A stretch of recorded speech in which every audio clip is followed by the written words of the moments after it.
Because when you see regret in a man's eyes, it's fucking painful because you can't do shit about it. When you're 90 and you're not mobile and you're tired and it's over, you can't do it. You can't do it. You can't build that company you wanted. You can't spend that time with your kid. It's regret. Yeah. And it fucking drives the shit out of me.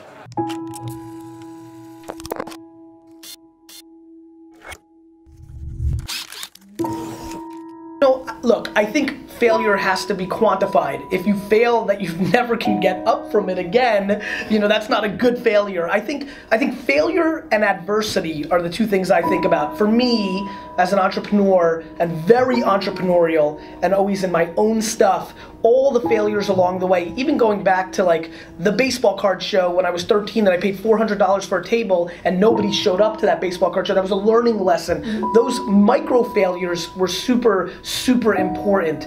I think, you know, it depends on your stomach, right? Like if you really fail, like go out of business, I think people take one of two ways, right? They're like just finished and they're never able to get off the mat and they go in a different direction. So to me, I think quantifying the failure is important to me.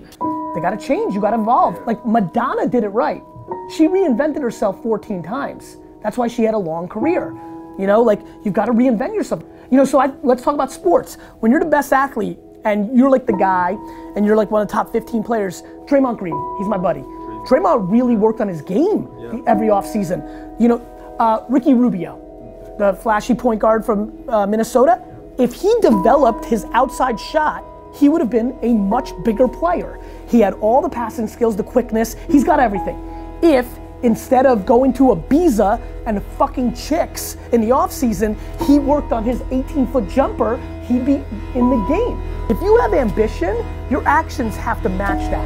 And too many people are just like not putting in the work.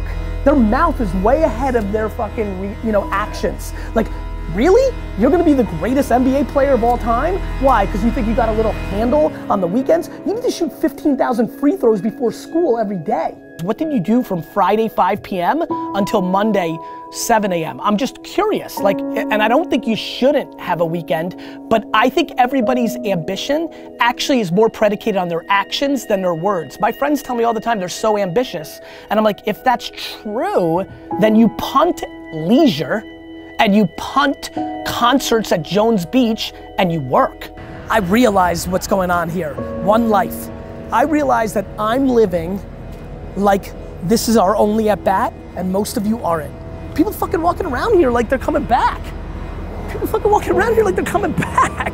You're not coming back. Well, listen, I don't want to impose my beliefs on others. Maybe you believe you come back. I believe you come back as a tree, or a flower pot, or D-Rock sneakers.